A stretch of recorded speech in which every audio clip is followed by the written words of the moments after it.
Hello, everyone. Welcome to the Your Way workshop for April, whatever month it is, for April 20th, 2022, to kick off our May and June creative journey in storytelling. I'm Jennifer Wilson. If you don't know me, I am the owner of Simple Scrapper and host of the Scrapbook Your Way podcast, and I am so glad that all of you are here tonight. Those of you live get to participate in all of the fun, and those watching in the replay, I hope you do attend next time, because a good 50% of this recording is going to be chopped out because everyone's going to be in small groups having some really great conversations.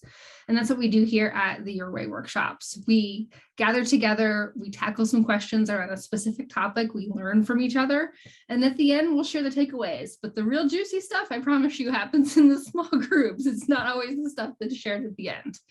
So I do encourage you to attend live, and I'm so glad for those of you who are here live tonight, because we're going to have a good conversation about telling your story. So talking about getting photos of you, stories about you, your personal perspectives, more about you inside of your scrapbooking. So the first thing I'd like to do, though, is if you could find the chat box, I would love to know what was the last page or project that you finished. What was it about? Was it about birthday? Was it about Easter? Was it about a vacation 20 years ago? What was the last story that you told? Dawn did self-love. Perfect. Awesome. Dawn is going to be our teacher tonight. That's perfect. Debbie, trip to Egypt. Ooh, fun. Carol Ann, election day birthdays. Fun. Or sometimes not so fun. A new puppy, Michelle. Helen went to Rome last week. That's terrific. Grandson visited dinosaurs. Granddaughter getting a new piano. Her son's baby layout from 2008. Cynthia, the start of 2020. Oh, I love this. So many different topics. Reflections after watching Tick, Tick, Boom. Very cool. So we have a lot of, smaller moments, bigger moments. A brother's page about her boys. Cherry blossoms in DC, very cool. Awesome, I love to see the topics. Oh, Keita's actually scrapbooking about scrapbooking, working on her library of memories. That's terrific. Trip to Italy. Ooh, fun, fun. Alrighty, thank you for sharing and just jumping in. So the way this is going to go tonight is we're actually going to have one icebreaker session where you get to share what's exciting you in scrapbooking right now. And then I'll keep you in the same groups and we'll go into our first question. Each group will have 3 to 5 people, just depending on how many we have here tonight. And our 3 questions are these. Do you regularly include photos and stories of yourself in your scrapbooking? And what are some obstacles to doing so, whether you experience those obstacles or not? And then how do we get past those obstacles? What are some of the best solutions that you have tried or heard about? And then would you like to tell more of your own story this year? And if so, in what format? I think as we get through this conversation, we're going to get a lot of different creative ideas of specific projects, specific formats, different approaches that can make it easier and more fun to tell our own personal stories from past and present. And so I can't wait to hear all about those. So we're going to do 4 breakout groups, 1 icebreaker, 3 on the questions. And at the end, we'll come back together. I'll share a very tiny sneak peek about what's coming up at Simple Scrapper. And then we'll have our closing conversation where I'm inviting you to share your takeaways and lessons learned from your conversations tonight. So, keep your eyes peeled, keep your ears open to new ideas, new perspectives, things that you want to try in the future. And as well, I want to encourage you to share generously of your own experiences, because we all have something to share and something that others can learn from, whether you've been scrapbooking for a week or many decades. We all have so much to offer from our life perspectives. All righty. Do we have any questions before I jump in? You can type in the chat box or raise your digital hand or raise your physical hand if you have to. I'm happy to call on you if you have a question while I figure out these breakout rooms here. So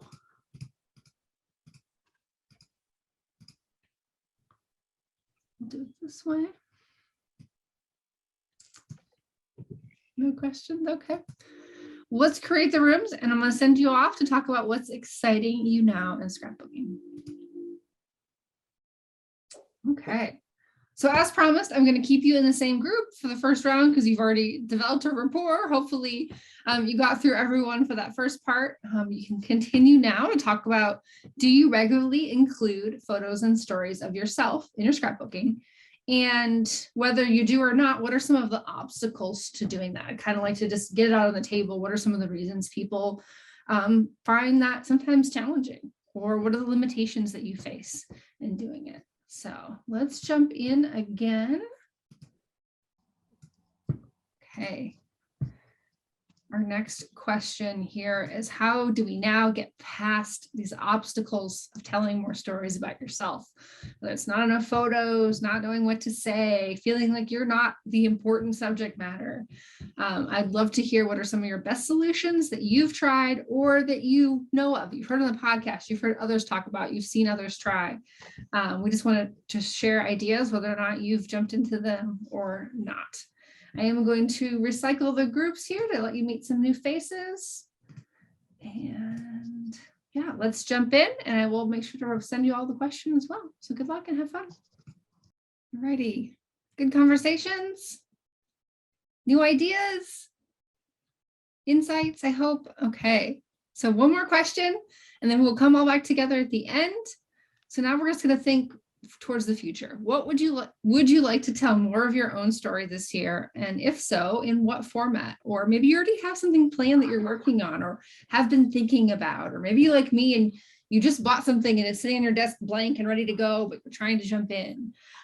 Lots of opportunities here. And so I can't wait to hear what you want to create and how we're all going to work together through these obstacles. So let me recreate the rooms here. And we'll go for one more session. Have fun. Okay, I hope you had some great conversations tonight. Before we jump into our full group discussion, I just want to remind you of what is coming up next week. So if you have not been to this page yet, this is where you can RSVP for our big event called Start Fresh. So this is 1 week and 1 day from tonight. It is on Thursday, April 28th. And this is both a workshop and a party. You will have an opportunity to talk in a full group conversation about how you are wanting to start fresh as we go into the second 2/3 of the year, kind of having a new year redo. I will lead you through an updated focus finder activity, and we'll be celebrating the unveiling of our Simple Scrapper rebrand. So our members have already seen quite a peek of this inside of the community, but those who are not members can see a little hint on this page. But I hope you do RSVP. It's at start.simplescrapper.com. And that will get you all the details for the event, as well as some additional bonus secrets about what to expect. I'm just so excited for this whole process and to join with all of you to celebrate what's been a very, very long project, and one that I'm very excited about. So I hope to see all of you there. Dawn says done, looking forward to it. Awesome, thank you, Dawn. Okay. Yeah, I mean, that is really the big thing right now. We have a lot coming up in our storytelling journey this next period of time in May and June. But that really is the big thing and really is going to be the big transition point. So everything will be different after that. And we have a lot of other fun announcements to share as well. So yeah, it's kind of a line in the sand for us where after that point, everything is changed, but it's more of what you love, doubling down on Simple Scrapper as an online home for you as a scrapbooker, for your, I'm a little flustered now. I want us to be your cozy online space that you can turn to, no matter whose classes you're taking, whose products you're buying, whatever you're doing. I want you to know that you can come home to Simple Scrapper to get things done, to be reminded of your priorities, and to just feel that sense of community and warm support that we are so good at. And I see so many faces here today who are experts and so much a part of providing that support. Our community exists because of our community and the family-like atmosphere that we have. So excited about all of this. It's the clock is ticking. I'm a little bit nervous about all the things still to do, but I'm so excited to share it with you next week. All righty, now let's jump back to telling your story. So if you would raise your hand using the raise hand button if you can, or you can pop in the chat saying I want to talk if you're not able to do that, but I will call on people in that order to share their insights, their takeaways. Maybe let's start with, do you regularly include yourself in your scrapbooking? Why or why not? And what are some of those obstacles?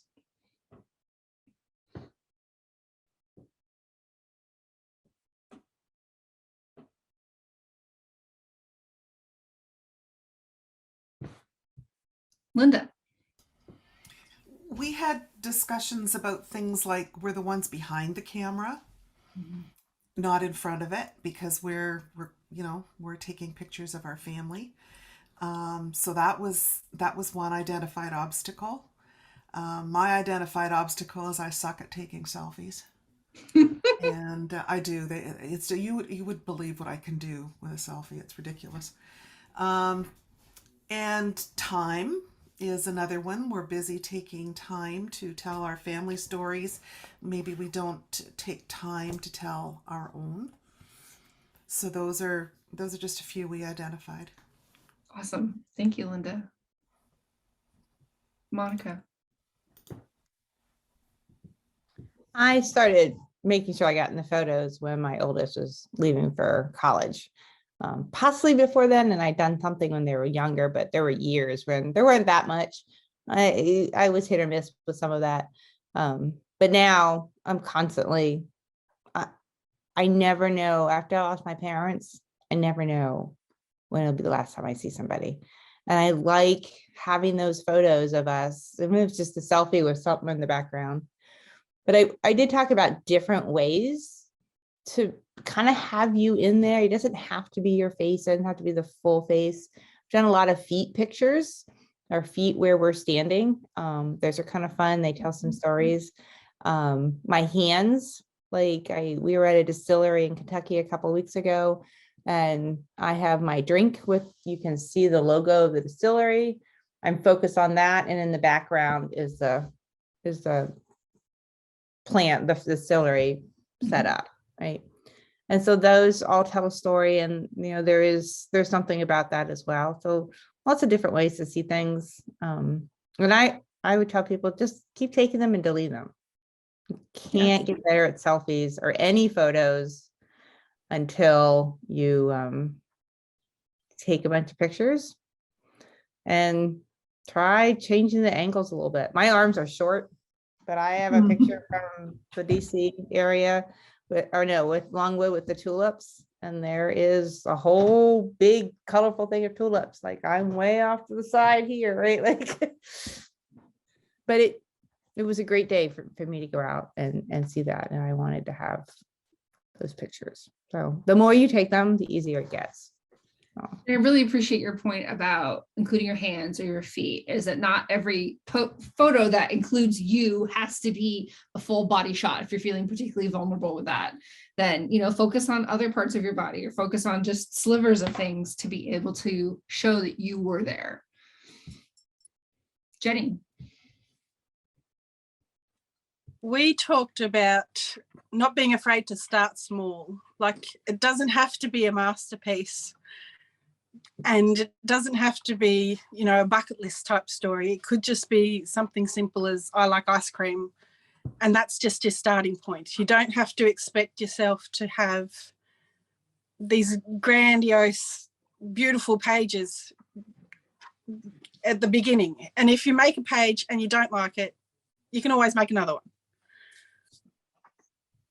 Yes, there's been times where I made a page, I hated it, I printed the photo again, and I made a new page, and it's okay to do that. Caroline.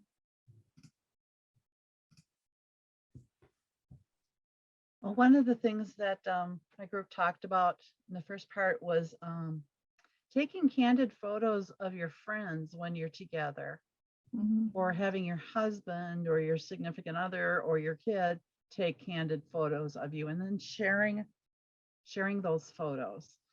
I mean, that's one way to get yourself in the picture, having somebody else take the picture of you. And, you know, sometimes those candids turn out pretty darn good. It's, as far as selfies, it's been 4 to 5 years that I've been trying to take good selfies, and I'm finally getting it. So, and I still take like 30 pictures to get one good one. So, you know, that's down from 100. But yeah, that's why you had the rapid fire button on on some of your devices. But it's like everything, it's a matter of practice. I think one of the gals in my groups also said, you know, if you don't practice, you'll never improve. Yes, yes, very true. Also, I would say also experiment with, even when you're taking selfies yourself, both the selfie camera and the backward. Yes, it's easier to use the selfie camera because you can see yourself, but sometimes the way the picture looks is going to look a lot different if you hold it with the camera facing and then awkwardly press it, or use some sort of remote shutter like an Apple Watch or an S Pen or something. So lots of options. We can talk more inside the community as well about like some of those more technical tips of how to take better selfies too, but practice really is what it takes. Just getting really familiar with your phone. And even when you get a new phone, you know, things might be different. So you're gonna have to practice again and learn its quirks and how to get a good photo that way. So, but fortunately the phones are getting better. And so our photos are looking better. We're looking better in our photos a lot of the time. Thanks, Caroline. What else?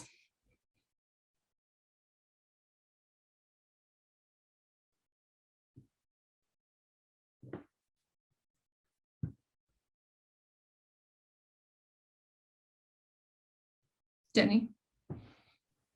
Another thing we talked about was that you don't have to start with a blank page all the time.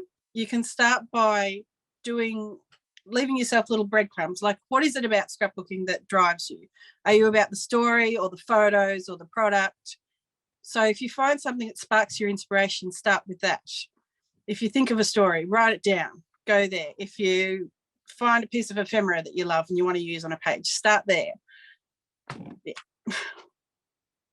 Yeah, definitely just following your inspiration and not kind of overthinking the whole, this is my whole library, this is my whole objective and my whole plan for scrapbooking. No, just take it one thing at a time. Here's the teach stamp. Okay, in what ways have I been in a teaching role in my life? Let's tell some of those stories.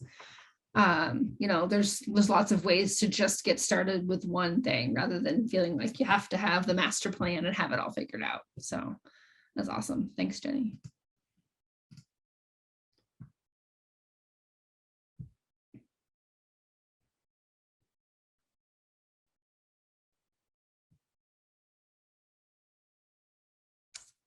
I'm going to pause just a second and ask Dawn about her marble/watercolor wallpaper. And she raised her hand at the same time. So this is like serendipity. So first of all, please tell us about your wallpaper and then you can share what you want to share.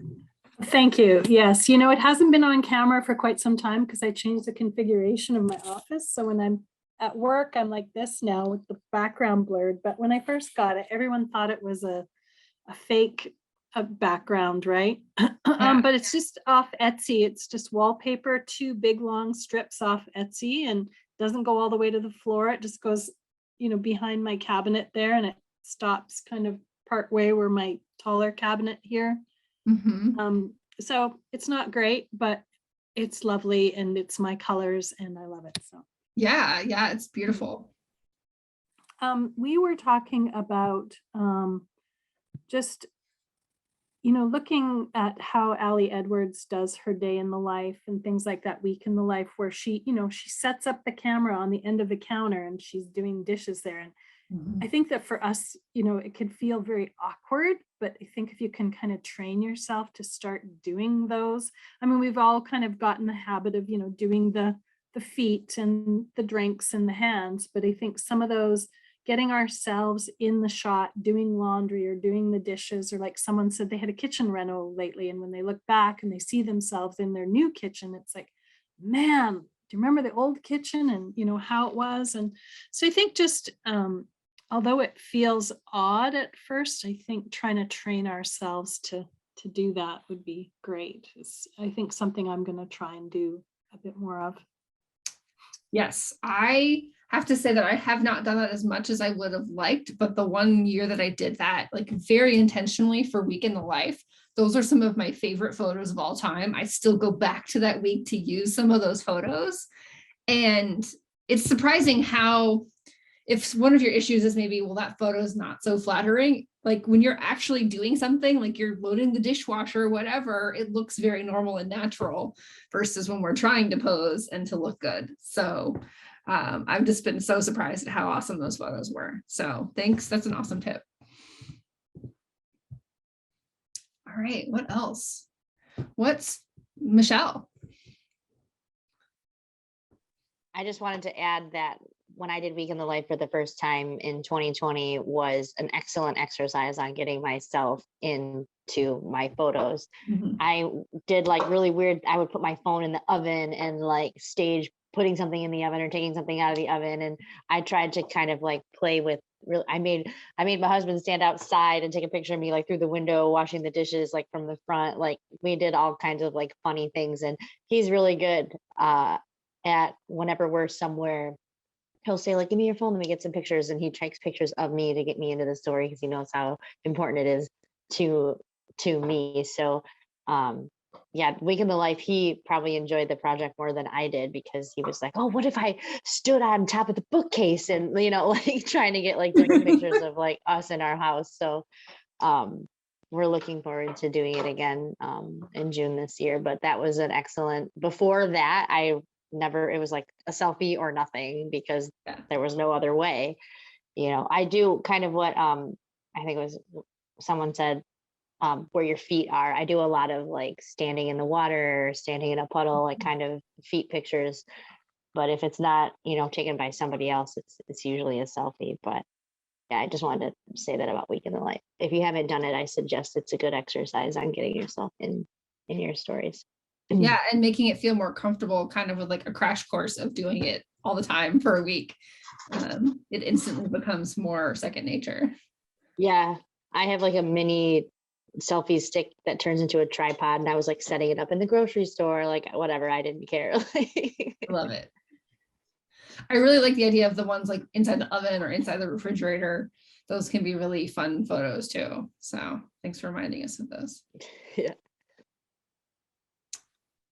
Don suggests we should start a challenge for a week to get more creative and share them. Yeah, that would be fun. So our photos journey is coming up the one after this. And so that'd be a great exercise to do, or maybe even during a refresh, I can jot that down as kind of a start thinking about photos, but really focus on storytelling about ourselves. So I will jot that down for refresh.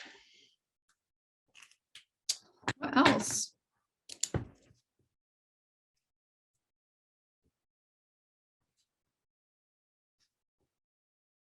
Carol Ann. In the other groups I was in, when we were talking about just storytelling and such, one of the gals, I'm sorry, I can't remember. It's the one when I was in with Linda and Pat. Of course, I can't remember your name. I'm sorry. But she doesn't have a lot of photos of herself, but she doesn't, or from a particular time, but she still writes the story out and uses, the pictures from the internet and stuff like that. And that's been a technique I've used once in a while too, but you don't always need a picture of you at that time to tell a story. You could also use a current picture where you're kind of looking back and telling the story too, or use the internet. And what's my other note here? I have there. We also talked about the different types of writing about yourself, you know, writing memoir, writing insightful pieces, writing what's going on currently, your roles, things like that. There's a lot of different ways to document yourself. It's not all have to be deep navel gazing, and actually taking maybe a lighter approach too is fun too. You know, might be easier too. Yes. So example of that inside our bucket list project classroom is a whole layout I made about my celebrity crushes over the years and how I noticed they all had like long floppy hair. And it's one of my favorite pages of all time. So the most recent one being Adam Scott during Parks and Rec. And now he's in Severance and super creepy. But Carolyn, I love that thought just because as well, when we're telling stories of ourselves, I'm losing my train of thought here. I lost it. I'm so sorry. What was the first part of what you said? We were talking about writing stories without actually having a photo Yes. of ourselves. Yes. So one of the things that I do and have seen others do so many times is if it's a photo of you in it or not, but of a present day, like let's say you went to Disneyland and maybe it's just your child and Mickey ears, you know, use that extra really cute photo that you've already told all the Disney stories about this particular trip, but use that extra photo to talk about that you loved going to Disney as a child, or you never got to go to Disney as a child, or whatever your memory is attached to that. And if you have a photo of you at a younger year, it doesn't even have to be at Disney. It could just be a photo of you at a younger place or no photo at all, but just use the photos you have as the launch point. And so there's so many ways we call that kind of using surrogate photos sometimes, because you don't necessarily have to have one at all. But if you want to have one, there's lots of ways to connect photos that aren't literal with the story that you want to tell. So awesome ideas, Carolyn. Yeah. Can I just, one other thing that just popped in my mind, and I don't know why Yeah. I didn't think of this before. Thursday 3 is a really easy way to tell a quick story about you and telling a picture. It's basically, it's a thing that happens on the internet, on Instagram, where you take a picture of yourself and then you write down 3 things about you right now. I always do mine in my daily pages notebooks, so I don't do that, but I know Jennifer, you do it, you know, Kristen does it. There's other people, but that's a real quick way to tell quick stories about you now.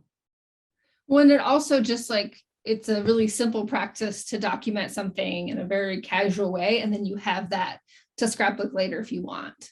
And whether, you know, you have a selfie and you have words and maybe you'll combine those together, and maybe you use them separately. I end up using a lot of those selfies in my one little word project. And truth be told, I'm often like just regularly taking selfies. And then the next time I post Thursday 3, I post the most recent, like good one that I like. With that, it's not always, it's very rarely these days taken that day. It's just, here's the most recent, you know, favorite selfie that I pair with it. So it's a good practice to know that you have a purpose for it and that you're going to share some thoughts along with it. So yeah, Thursday 3, just look at hashtag Thursday 3 on Instagram. Okay. Other thoughts about particularly things that you want to try going forward? We've had a lot of talk on the podcast recently about memory planning and bullet journaling and more kind of, they're not even alternative ways of memory keeping anymore. There's some of even growing some of the most mainstream ways. So I'm curious of how you want to incorporate more of those little things. Claire. We've talked about the difficulty of kind of getting yourself in just in general in our last group. And Marianne said she was talking about traveler's notebooks, and I have a couple of traveler's notebooks that I've picked up. I've never used them. And we were talking about the whole like before your story and trying to get ourselves down into those, our thoughts into it. And I kind of find that very intimidating because, you know, I think like having the big 12 by 12 or the 9 by 12 or the big format. And I suddenly, you know, I connected the two and I said, that's a really good idea, even just to get it into a little traveler's notebook, just my thoughts, or it doesn't even have to be my story, just something of me in a small format. So the group has really encouraged me to do that. I'm going to try that out definitely in the next couple of months. Yes, I think the more that you can do kind of creative pre-work, that is the work. You know, sometimes that's all you may ever do. But if you think about it, like, you know, a Renaissance painter would do sketches and have notebooks for in preparation for the real project. And those are celebrated today as a project in themselves, but they're how they prepared and brainstormed all the ideas and got things in a place where it felt comfortable to finally share and make something with. And so I think that notebooks, you know, whether they're traveler's notebook size or a larger size or whatever, can be really great places to do that and take off the pressure of having a finished piece and start gathering it. And then over time you can massage it, or you can also say, this is enough. Like, it's done. I'm glad I have this. Stick it in a box, stick it in a folder, whatever you need to do. This was enough for me. And we're all going to have different enoughness points for different stories.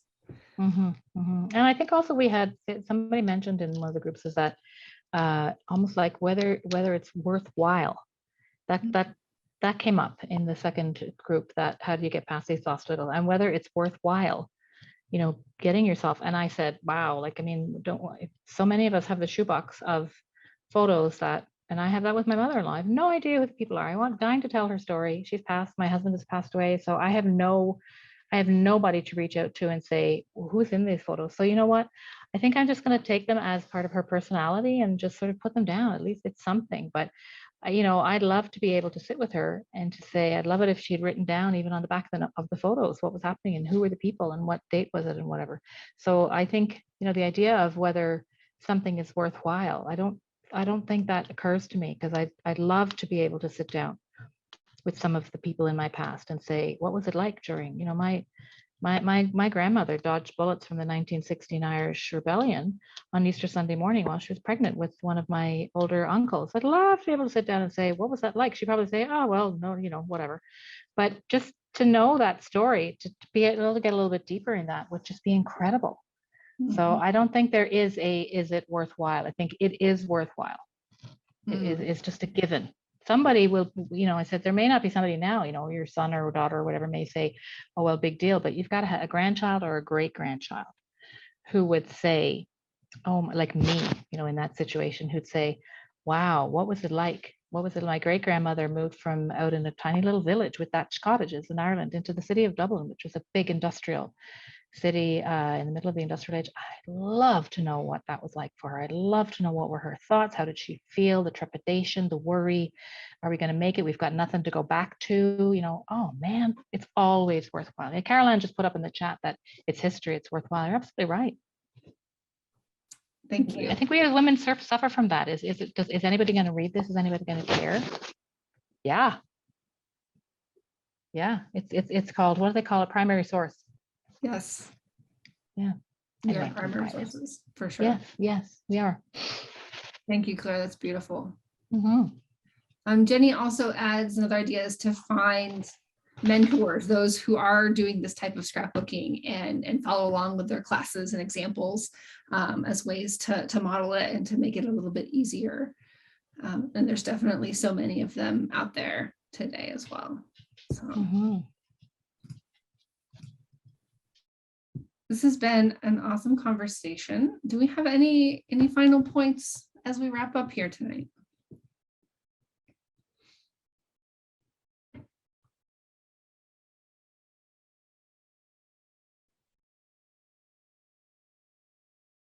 I think we're all just kind of soaking in that idea that we are worthwhile, and that whether you consider this a hobby, a lifestyle, part of who you are, including yourself as part of that is valuable, whether you do a little or a lot. And I think one more point to think about is that you are always in it because you are the storyteller.